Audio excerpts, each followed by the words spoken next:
હાલો ready બધા? આજે સામાજિક કયો વિષય? હવે સામાજિક નો આજે પહેલો પાઠ. પહેલા પાઠનું નામ છે ભારતમાં યુરોપિયન અને અંગ્રેજી શાસનની સ્થાપના. ઓકે, હવે જોયો હોય મને મસ્ત એવો અંગ્રેજ બનાવી દીધો છે. આમ તો લાગુ નહીં, આપણે બનવું નથી, પણ હવે પહેરી લીધું પહેરી લીધું. હવે કે વિશાળ ભારત દેશ. કયો દેશ? વિશાળ ભારત દેશ. ચાલુ છે હવે વિશાળ છે ભારત દેશ. ઓકે, એક જ મિનિટ.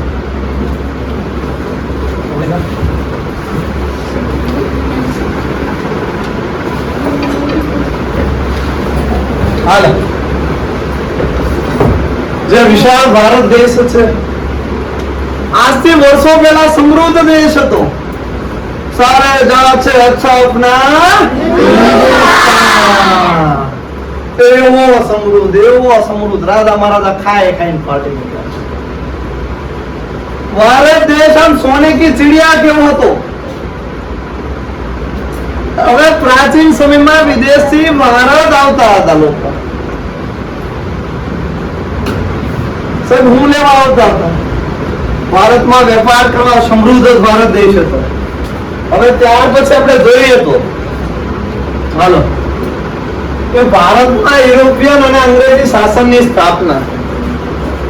હવે ભારતમાં યુરોપિયન આયા શા માટે સાહેબ?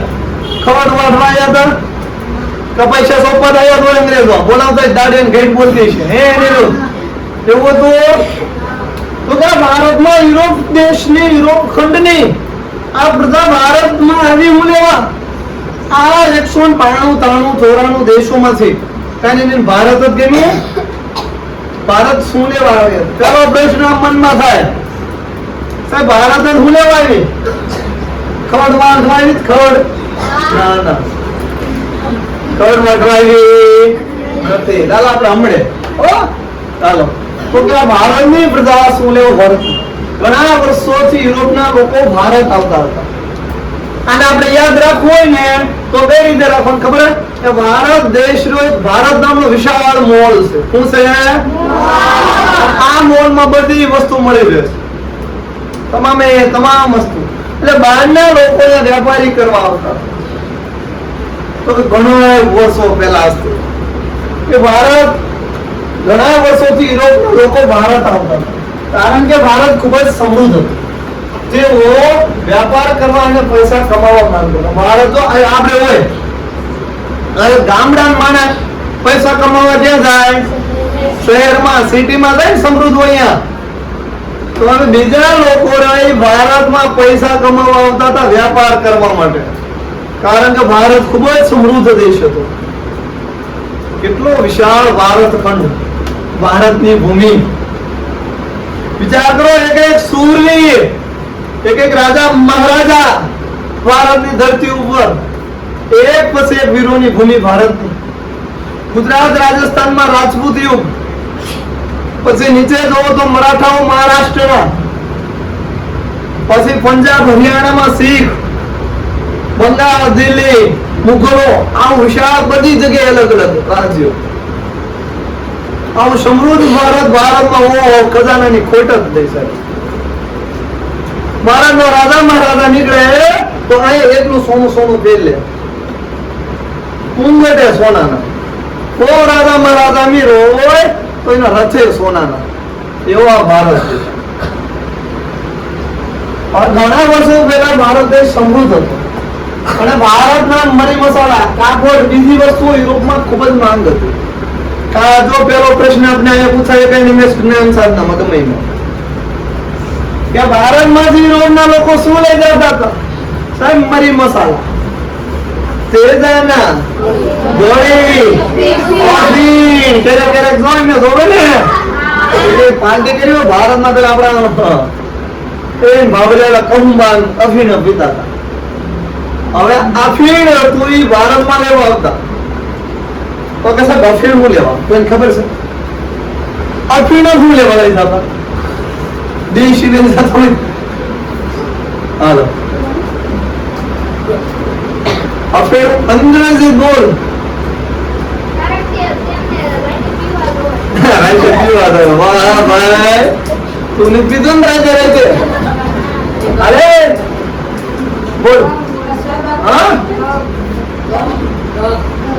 સિદ્ધાંત સિદ્ધરાજ ક્યારેક પાર્ટી કરે તો પીવા થાય. અરે એવું નહોતું. હવે તમને ક્યારે વિચાર આવ્યો આપણા કાશ્મીરમાં જે જવાનો છે આર્મી વાળા એને દારૂ પીવાની સરકાર છૂટ આપે છે. બોલવાથી તેનું કારણ શું? ઠંડી વગાડવાનો એક કારણ આ હોઈ શકે. મેહુલ અગર બરફમાં હોય ને મારો લોહી જામ થઈ ગયું ને એ રામ શહીદ થઈ ગયા છે. હું છું હેઠે આવી ગયો, હું છું નાળી બ્લોક થઈ ગઈ. કેમ કરતા ટાઈડમાં આવી ગયા. પણ જો આલ્કોહોલ આપણે લોહી ભેગું હોય તો જામ થવા દે નહીં. તમે ફ્રીજમાં મૂકો ને તો બરફ ન થાય. આલ્કોહોલ અગર પાણી મૂકો, છાસ મૂકો, દૂધ મૂકો ને તો બરફ થઈ જાય. એ બરફ થશે. એટલે ઠંડી આ યુરોપના દેશોમાં ઠંડી બહુ હતી એટલે અફીણ, તેદાના, મરી મસાલા, ઇમારતી લાકડું, ગળી, સુતરાઉ કાપડ, રેશમી કાપડ આવું બધું ભારતમાંથી લઈ જતા હતા વેપાર કરવા. અને ખાસ કરીને યુરોપના જે લોકો હતા માંસાહારી હતા. એટલે કે માંસ સાચવવા માટે આ પ્રશ્ન પૂછાઈ ગયો. માંસ સાચવવા શેની જરૂર પડે? મરી મસાલાની. શેની જરૂર પડશે? મરી મસાલાની. સાહેબ હવે પણ આ બધી વસ્તુ યુરોપમાં ખૂબ મહાન હતી. પણ 1453 ની સાલ તુર્કોએ કોન્સ્ટાન્ટિનોપલ નામનું બંદર જીતી લીધું. અને કારણ કે યુરોપ અને ભારત વચ્ચેનો વ્યાપાર માર્ગ કેવો થઈ ગયો? આ યુરોપના પ્રદેશ, અહીંયા તુર્કસ, અહીંયા યુરોપ છે, અહીંયા ભારત. યુરોપના પ્રદેશના લોકો અહીંયાથી પોતાના તે કઈ ગાડા હોય, ઘોડા ગાડી હોય બધું લઈને આવતા. પણ તુર્કોના મુસલમાનોએ કોન્સ્ટાન્ટિનોપલ હાલો ઓકે ભારતમાં યુરોપિયન શા માટે આવ્યા? તો કે સાહેબ મરી મસાલા બધું હાથો હોય. પણ 1453 ની સાલ આ યુરોપની પ્રજા આમથી આમ થતા. યુરોપની પ્રજા આમથી અહીંયાથી જાતી અને તુર્કોના મુસલમાનોએ તુર્કિસ્તાનનું કોન્સ્ટાન્ટિનોપલ બંદર જીતી લીધું. અને કહી દીધું એકઈ જો ગુરેશ અહીંથી નીકળ્યો છે તો ટાંટિયા ભાંગી નાખવામાં આવશે. અરે ભાઈ જાવ એ ગુરેશ બધા ભૂરિયા વેચી ના થઈ ગયું. એક યાર હવે વિચાર તો કરો કે આ ભારત જેવો સમૃદ્ધ દેશ તો જવું પડશે. 1453 માં એ વયું ગયું અને 1498 માં ઠેઠ ભારત ગોતી રહ્યા. કેટલા વર્ષ એમને ભારત ગોતું. કેવો દેશ આપણો છે. ભારત ગોતવાય કોઈ કઈ એટલું માવ થાય હશે ને? આવો દેશ આપણો સમૃદ્ધ ભારત દેશ. ઓકે કે ભારતને ગોતવા માટે પણ હવે ત્યાર પછી જોઈએ તો યુરોપિયન પ્રજા આવી કઈ રીતે? ઉડ પાપા કી પરિજે માં પાપાની પરિજે ઉડીને આવી? ના સાહેબ ના, પાપાની પરિજે ઉડીને આવી નથી. ઓકે તો યુરોપિયન પ્રજા ઇન્દ્રજીતભાઈ કેમ આવી? આ જો યુરોપિયનોના જહાજો આપણા ઋષિમુનિ જો કે ગ્રંથ લઈને બેસી જાઓ સહના વસ્તુ કન્યા બદરા એટલે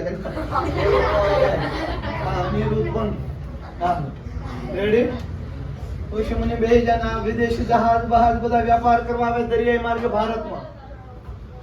તો કે નવો રસ્તો હવે જળ માર્ગ શોધવાની જરૂર પડી. અંગ્રેજોને કયો માર્ગ શોધવાની જરૂર પડી?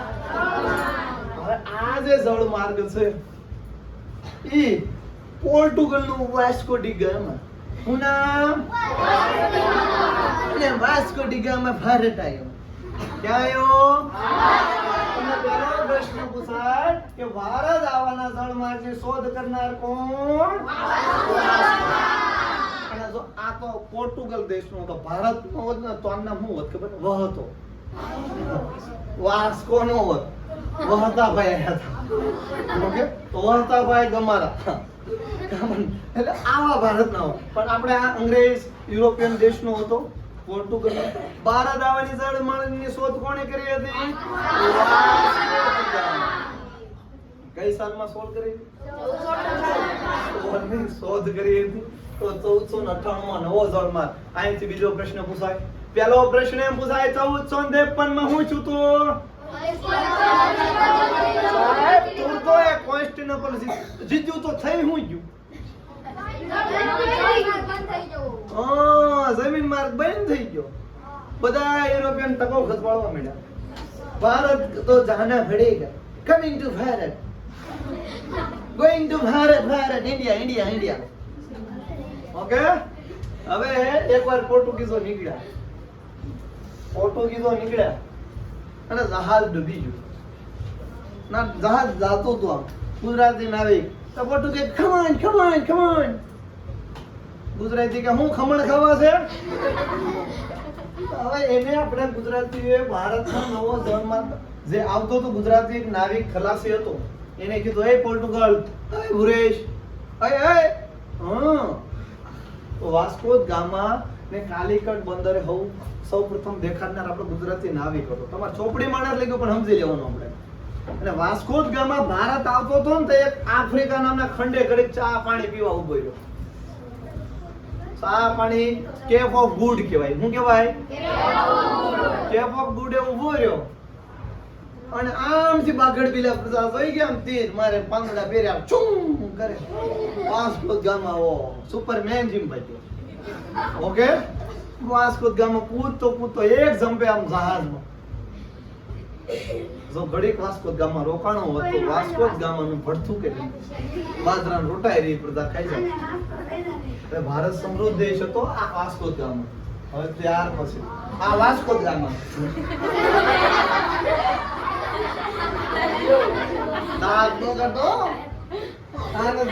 ભારતની શોધ કરી. આને નો કર્યો તો આપણે ગુલામી નો કરવી પડે. આ વાસ્કો ગામે મોજા છે કે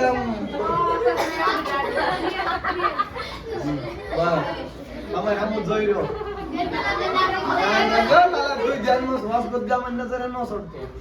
હવે હાલો, બસ કયા યુરોપિયન લોકો ભારતમાં આવ્યા હતા?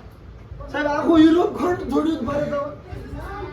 ના ના ના ના, તો કોણ આવ્યો? કયા લોકો ભારત આવ્યા હતા? પોર્ટુગીઝ આયા. એ મહોશ કોને વધી દીધી? ડચ માં કોને વધી દીધી? ડેનિસ પછી કોણ આવ્યો? અંગ્રેજ પછી એક પછી એક ભારત આવવાનો જન્માર્ગ જોઈતો. હું આ વાસ્કો ગામે જોઈતો, બીજા બધા ગામમાં જઈ લાવતો કોઈ નથી. ઓકે, હાલ હવે પોર્ટુગીઝોનું બીજું નામ છે ફિરંગી. પોર્ટુગીઝોનું બીજું નામ શું છે? બસ હાલો, હવે વાસ્કો ગામા ભારત આવ્યો અને 1498 માં કાલિઘાટ ત્યાંનો રાજા જામોરીન સામુદ્રિક રાજ કરતો હતો. आओ आओ वास्को भाई, वेलकम टू इंडिया. बोलो घूमने आए हो? वास्को गामा के ये तक वाइफ किधर है? भाई नहीं हमने गए वास्को गामा. वो वास्को गामा आयो અને કીધું હે મહારાજ, હે ભારતના ભડવી, મને થોડો વ્યાપાર કરવાની છૂટ આપે.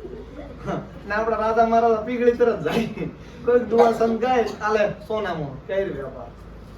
અને રાજાના બે પગ માર્યા છે. રાજા કા મોજ કિન્ને ક્યાં બોલ બોલ તારે કોઠી ક્યાં છે? હાલે શનિકાન બનાવી દેજો, બે ત્રણ કડિયા કાલ જાવ તરી. હા, વાસ્કો ગામા જામોરીન અથવા સામુદ્રિક રાજાએ એને વેપાર કરવાની પરવાનગી આપી. પછી આ વાસ્કો ગામા ધીરે ધીરે પોર્ટુગીઝમાં વેપાર શરૂ કર્યો અને કોચે અને કન્નૂરમાં કિલ્લા બાંધ્યા. કઈ સાલમાં? 1503 અને 1505. કોચે અને કન્નૂરમાં એમને કિલ્લાઓ પણ બનાવ્યા. તેઓએ ગોવાને પોતાને રાજધાની બનાવી લીધી. 1530 માં ગોવાને એમને શું બનાવી લીધી? રાજધાની બનાવી લીધી પોર્ટુગીઝોએ.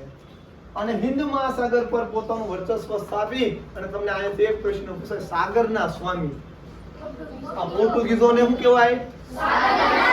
આ પોર્ટુગીઝો દરિયામાં લૂંટ ચલાવતા હતા.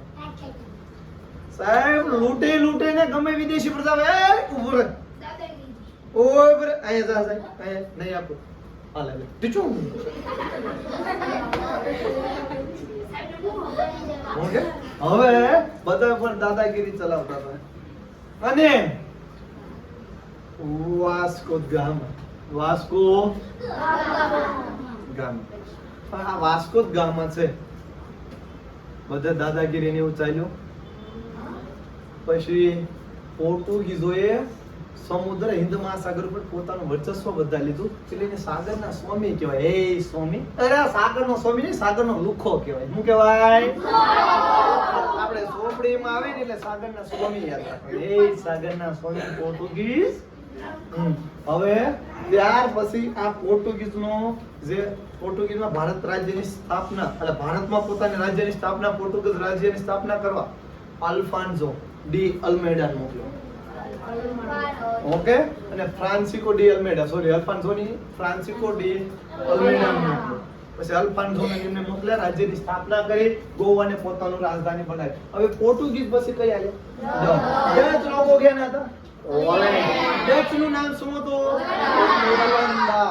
યાદ રાખજો, ડચ ને ઓલંદા કહેવાય. આપણે કેમ ભારતીય, ઇન્ડિયન, ગુજરાતી, ઓકે એવું કેવું ને એવી રીતે.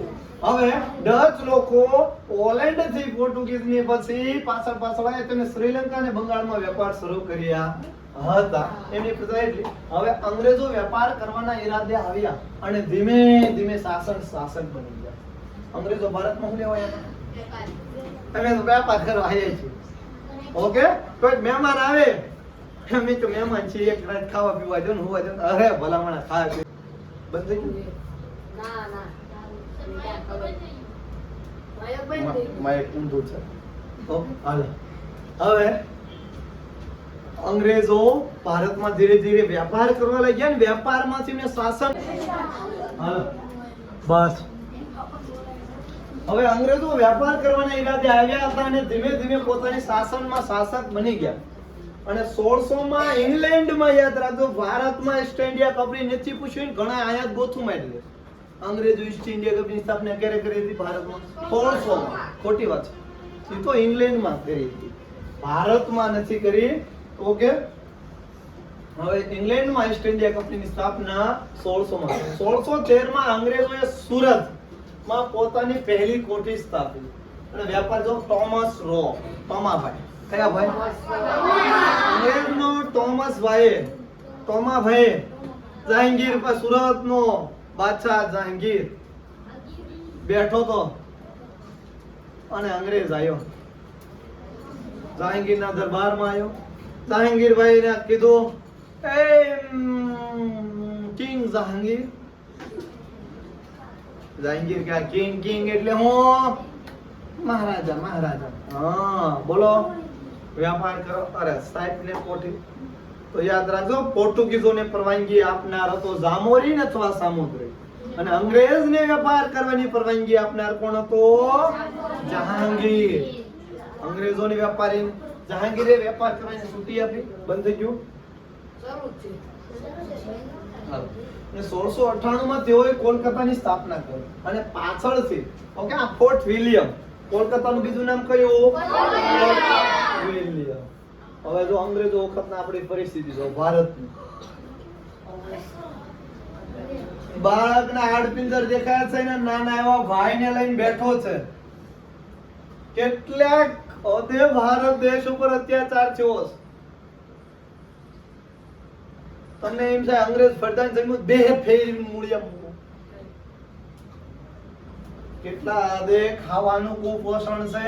હવે આપણે ઘરે સારું શાક નો બન્યું હોય ત્યાં તો ખંભા લેવી.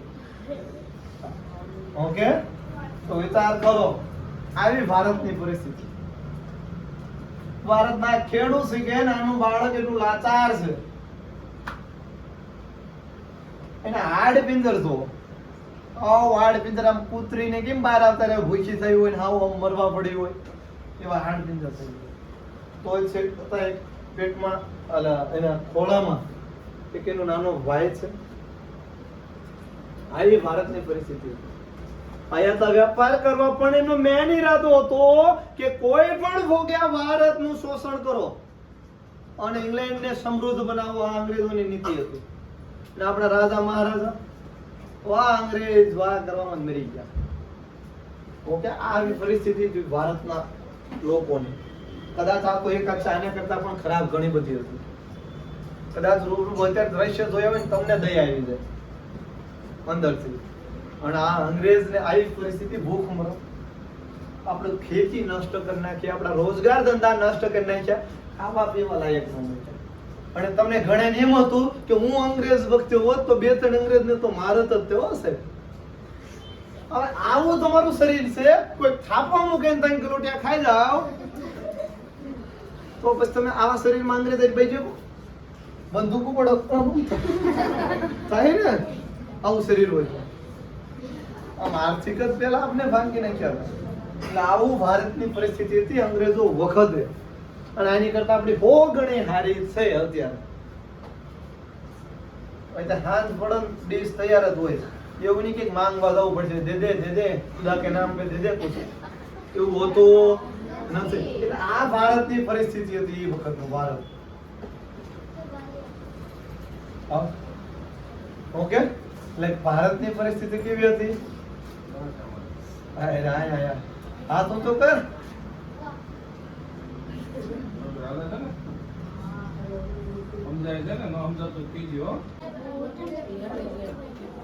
બસ હાલો. હવે જો ડચ પછી સૌથી પહેલા પોર્ટુગલ આયા, પછી ડચ, ડેનિશ અને અંગ્રેજો, છેલ્લે ફ્રેન્ચો. હવે આ ફ્રેન્ચોએ પણ ભારતમાં વેપાર કરવા ઈસ્ટ ઇન્ડિયા કંપની 1664 માં, કઈ સાલમાં? ઈસવીસન 1664 માં ફ્રેન્ચ ઈસ્ટ ઇન્ડિયા કંપનીની સ્થાપના થઈ હતી. ઓકે, પછીનું ડીપમાં આપણે વાંચી લેજો આગળ. ચાલો, હવે ત્યાર પછી આ અંગ્રેજો વખતનો ભારત, અંગ્રેજો અને બીજી યુરોપિયન પ્રજા વચ્ચેનો સંઘર્ષ, ભારતની સ્ત્રીઓ હોય બેન. હાલો, હવે આ ભારતની એ વખતની સ્થિતિ હતી. ઓકે, હવે જોઈએ અંગ્રેજો અને બીજી યુરોપિયન પ્રજા વચ્ચેના સંઘર્ષ. ભારતમાં વેપાર કરવા માટે અંગ્રેજો અને ફ્રેન્ચો વચ્ચે ઘણી લડાઈઓ થઈ. બંને બહુ બાજ્યા, અંગ્રેજ કે હું વેપાર કરું, ફ્રેન્ચો કે હું કરું, એમ બાજ્યા. ફ્રેન્ચો હારી ગયા. ફ્રેન્ચો સૌથી છેલ્લે આવી, સૌથી પહેલા ગઈ હોય તો કઈ? ફ્રેન્ચો. ઓકે, અને સૌથી પહેલા આવી, સૌથી છેલ્લે ગઈ તો પોર્ટુગલ. પોર્ટુગલ છેલ્લે લગીને ગોવામાં હતા. અંગ્રેજો ભાગી ગયા તોય તે આપણે ગોવા હજી ગુલામી જ કરતું હતું. હવે ત્યાર પછી આખરે અંગ્રેજો જીતી ગયા, ફ્રેન્ચો ભાગી ગયા.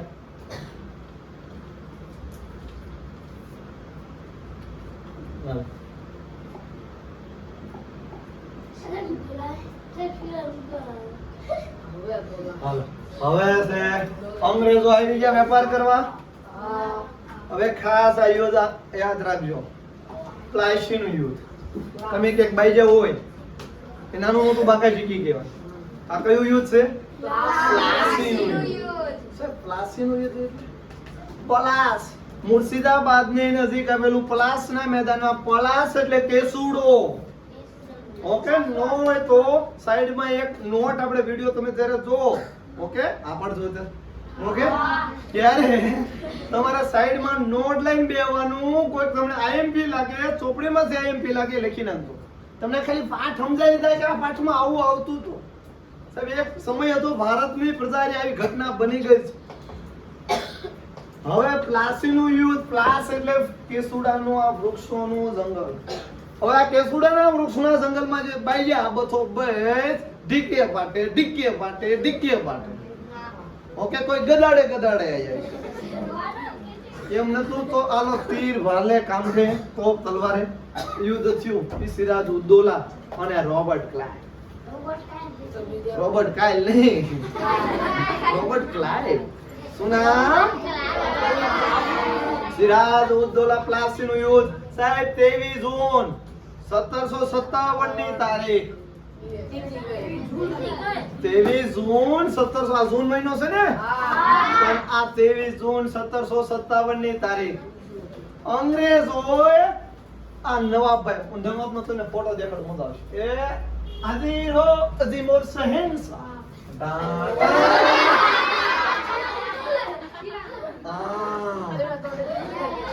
ડોનો તો બંગાળનો નવાબ છે. હાલો, જેલ વાપરતો, જેલ. બસ હાલો, ચિગમ જેલ જે વાપરતો. હવે આ બંગાળનો ડોન, સિરુ ડોન. અને બંગાળની અંદર આ ભાઈ મગજ બહુ તીખો ઉતાવળિયો સ્વભાવ. કોઈ કે એ સિરાજ એ ભાઈ બોલ ઈ પેલા એક જીતી લે. હાલો બસ સિરાજ ઉદ્દોલાન કે સિરાજ ઉદ્દોલાન સ્વભાવ બહુ ઉતાવળ્યો. કોઈ કેમ કે હું લઈ બાજુ છે સિરાજભાઈ તલવાર લઈને બહાર આવ્યા હોય. હાલો હાલો બહુ ઉતાવળ્યો સ્વભાવ. માઇન્ડ મગજનો સાંટોય નહીં. ડાયરેક્ટ બાકા જીકીની વાત. હવે આ સિરાજ ઉદ્દોલાએ હવે આના બંગાળની અંદર કોલકાતામાં સિરાજને પૂછ્યા વિના અંગ્રેજોએ કોઠી સ્થાપીને કોઠી ફરતે કિલ્લો બાંધ્યો. કિલ્લો એટલે લાંબી ઊંચી દિવાલો. અને સિરાજભાઈ બોલાવીને સિરાજભાઈ ખોટું લાગી ગયું. મારા લગ્ન હોય તમને ન બોલાવું તોય તમે પહોંચી જાવ મને ખબર છે. સાહેબે કીધું નથી એટલે બીજા 5 ને લેતા આવે. આ જે એસ્ટિમેટ થોડું તો સાહેબ નો વિદ્યાર્થી કેવો વરાદો ભૂખ્યો નો રહે તો હા કેવાય. હાલ એવી રીતે સિરાજભાઈ બોલાયો નહીં. સિરાજભાઈ ઉદ્દોલાનો મગજ ગયો અને બધી કિલ્લાબંધી તોડ નાખી. ભાઈ એ ભુરેશ કાલનું આવીને હામું થાસ નીકળે. કોલકાતામાં અંગ્રેજોને હરવી દીધા અને પછી હવે આનો જે નવાબ હાલો બસ હાલો હવે અંગ્રેજો બંગાળના નવાબ સિરાજ ઉદ્દૌલાના પ્લાસીના યુદ્ધમાં હરાવ્યો. અંગ્રેજોએ પછી આ વાત મદ્રાસ ખબર પડી કે આપણો કિલ્લો તોડ નાખ્યો. હે કોને? સિરાજભાઈ. અને આ રોબર્ટ ક્લાઇવ સિરાજને આટલી બધી હિંમત. સૈનિકો અનિશ રોબર્ટ ક્લાઇવ નીકળી ગયો. સૈનિકો ઢીચું ઢીચું ઢીચું કરતો છે. ફાયરિંગ કરો રોબર્ટ ક્લાઇવ અને પછી ગયો અને હજી બંગાળના પાદરમાં ભોગે અને પગે શીરુ ડોન નો ફોટો જોઈ લીધો. આ કોણ છે? સિરાજ.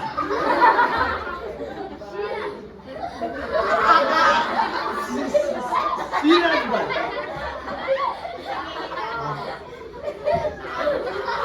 આપણે બાબુ જે સિરાજ હા મારા રોબર્ટ ક્લાઇવ અહીંયા ફાયરિંગ નથી પાછી કોઈ દીધી ફટાકડી. બસ રોબર્ટ ક્લાઇવ પાછી ફટાકડી.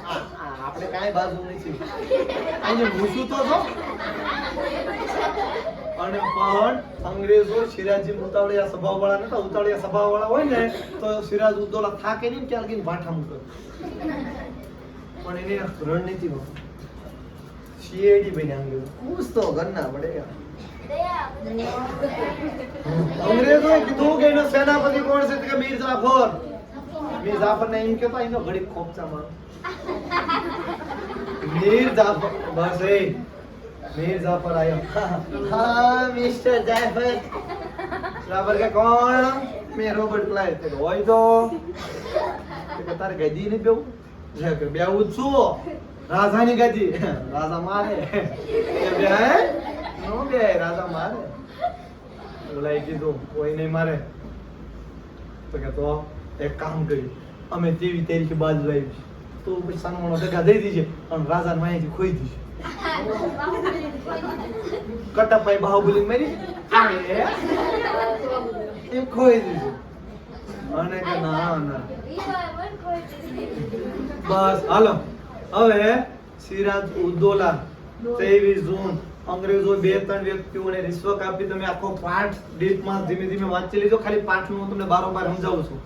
ઓકે કારણ કે આપણે જલ્દી પૂરો કરવાનો છે. હવે અંગ્રેજોએ મીર જાફર, અમીચંદ, માણેકચંદ, જગતશેઠ જેવા સિરાજના વિશ્વાસુ માણસો હતા.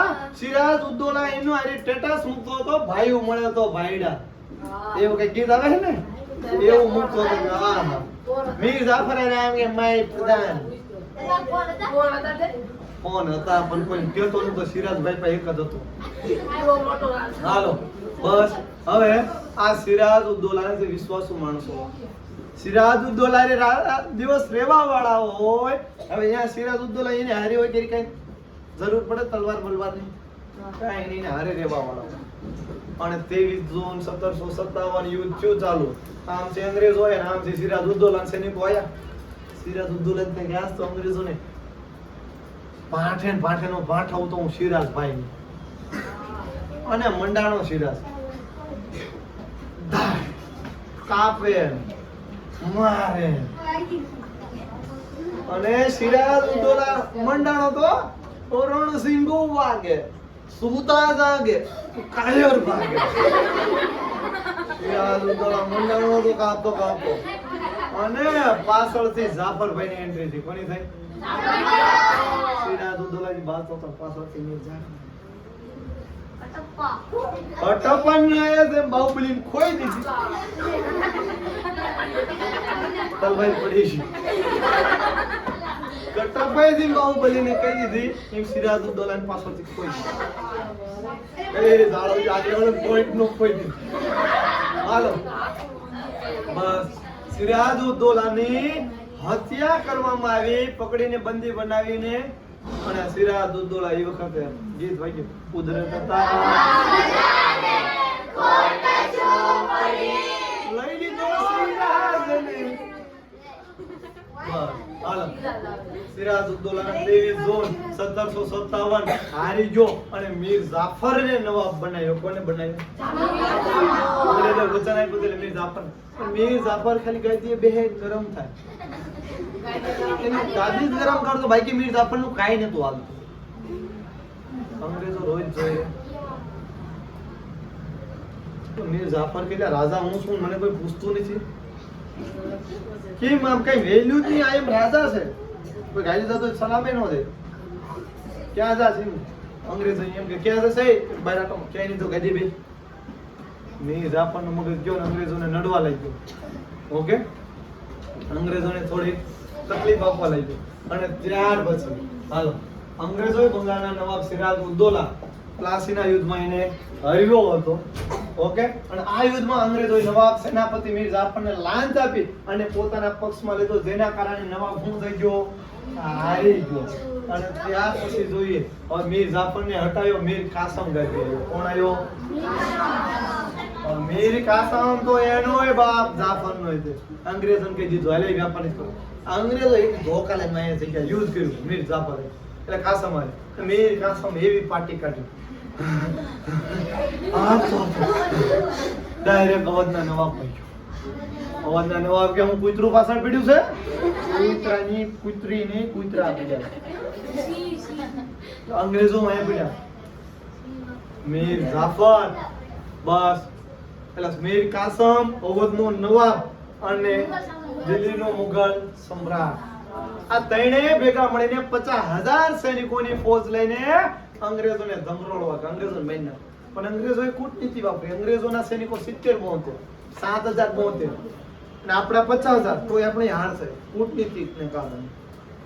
અંગ્રેજોની દગાખોરી અને અંગ્રેજોના શસ્ત્રાવલા હતા એટલે આપણે હાર થઈ નથી. અને ત્યાર પછીનું જોઈએ આપણે સોરી બક્સરનું બાકી રહી ગયું. હાલો જો 22 ઓક્ટોબર 1764 ના રોજ બક્સરનું યુદ્ધ થયું હતું.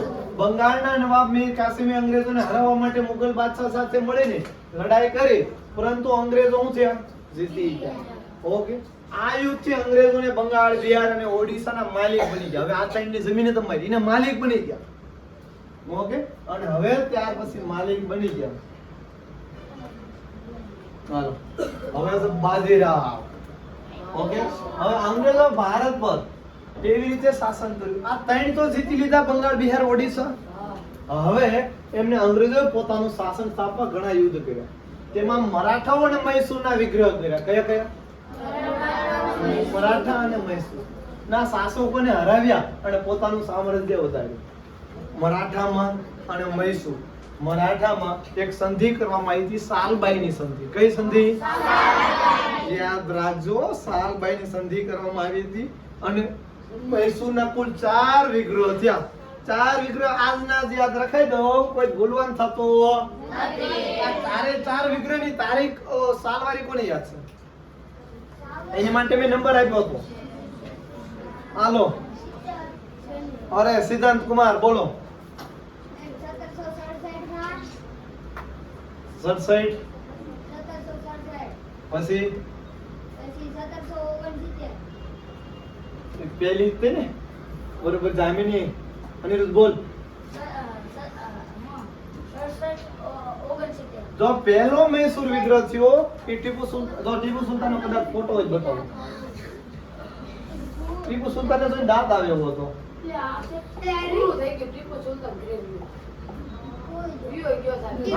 તો એમને યાદ રાખજો મૈસૂરના કુલ 4 વિગ્રહ થયા પહેલા 2 વિગ્રહ છે હૈદર અલી સાથે કોની સાથે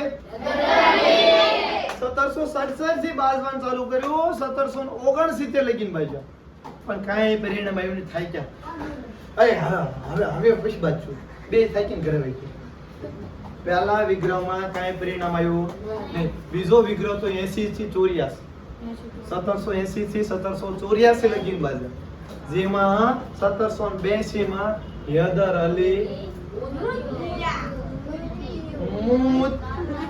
મૃત્યુ પામી ગયો ઓકે હાલો હૈદર અલી મૃત્યુ પામી ગયો અને બસ અને કોઈ ના સૈનિકો યુદ્ધ ચાલુ રહે હવે એનો ધુરંધર છોકરો ટીપુ સુલતાન કોણ 100 વર્ષ ઘેટા બકરા જેવું જીવન જીવ્યા કરતા એક દિવસ સિંહ જેવું જીવન જીવવું સારું એ ટીપુ સુલતાન એના બાપનો મોતનો બદલો લેવા ટીપુ સુલતાને અંગ્રેજોની સંધિ કરી નહીં ટીપુ સુલતાને ત્રીજો વિગ્રહ કર્યો કઈ સાલમાં 1792 છે ને 1790 થી 1792 સુધી ઓકે આ વિગ્રહ કર્યો અને તેમાં ટીપુ સુલતાન હારી ગયો પછી 1799 માં ટીપુ સુલતાન પાછો બાજ આવ્યો અને ટીપુ સુલતાનની વીર ગતિ કરી એટલે યાદ રાખવાના મૈસૂરના કુલ 4 વિગ્રહ થયા હતા પહેલા 2 હૈદર અલી સાથે અને બીજા 2 ટીપુ સુલતાન પહેલા વિગ્રહમાં હૈદર અલી ની કાઈ નો છે કાઈ પરિણામ આવ્યું અનિશ્ચિત બીજા વિગ્રહમાં હૈદર અલી મરી ગયો ત્રીજા વિગ્રહમાં ટીપુ સુલતાન હારી ગયો અને ચોથા વિગ્રહમાં ટીપુ સુલતાને મરી ગયો એમનો લખતા વીર ગતિ પામ્યો ઓકે એવું લખજો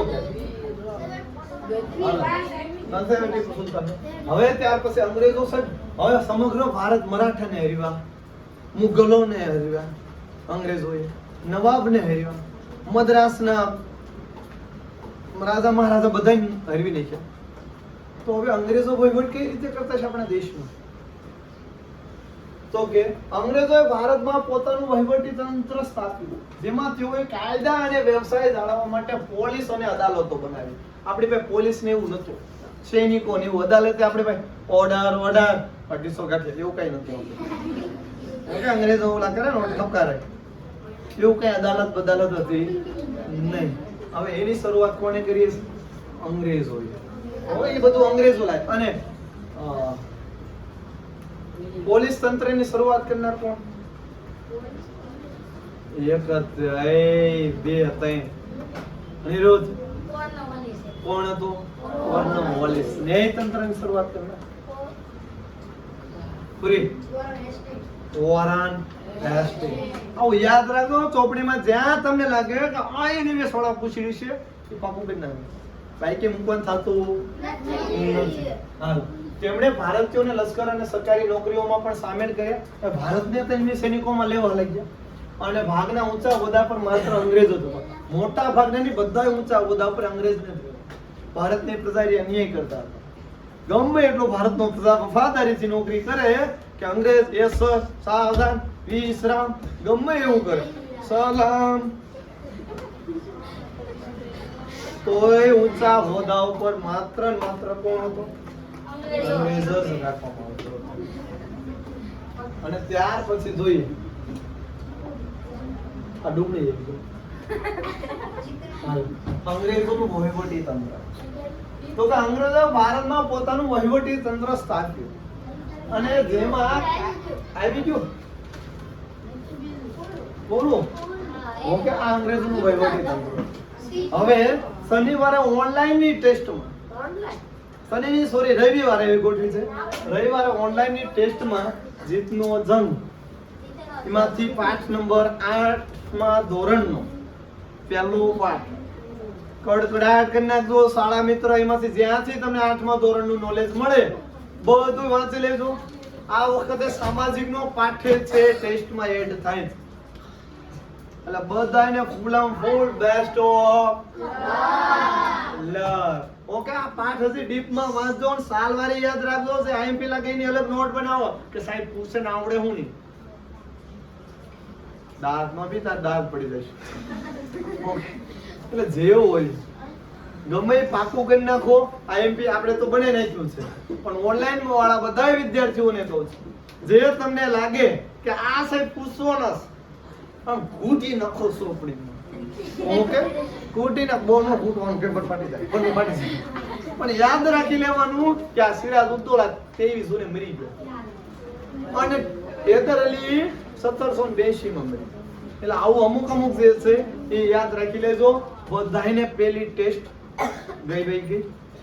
ઓકે, બીજી ટેસ્ટ માટે બેસ્ટમાં best of luck. Okay, thank you. Bharat Mata કી જય.